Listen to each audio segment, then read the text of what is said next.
This is Theia, an ancient planet with a name derived from the Greek Titan herself. Theia existed in the early solar system somewhat 4.5 billion years ago in the Hadron Eon.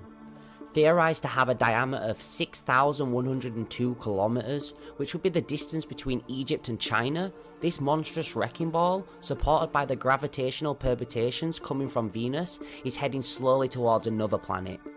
Our planet. Earth. Theia originally orbited the Sun, nearly mirroring the orbit of the original Earth, meaning that the Earth and Theia would never collide, as their paths were pretty much always identical. Theorists suggest that due to its increasing size from original introduction to our universe and the gravitational pull from Venus, altered the trajectory of this water-based planet, causing it to end up colliding with the Earth.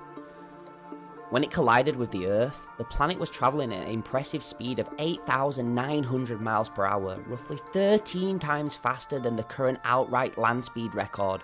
The planet connected with the Earth head-on.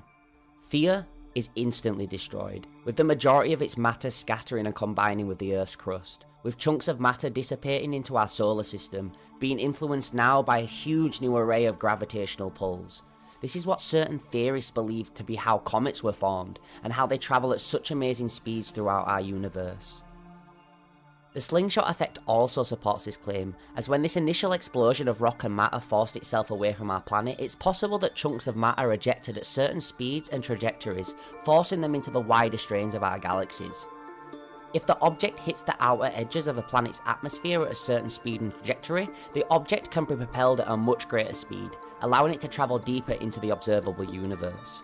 Scientists use this effect to propel Voyager 2 at a whopping 15 kilometers a second throughout our universe, supporting the theory that comets came from this initial explosion or a similar explosion of this magnitude. Particles from Theia also emerged in the atmosphere of this collision to create our moon, which now directly orbits our planet.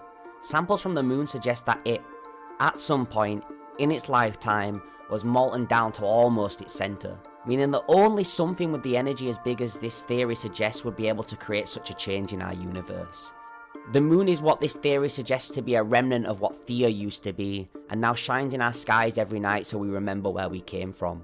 This fusion between Earth and Theia is what we believe to be the reason life could develop on Earth, and if it never happened, we wouldn't exist at all.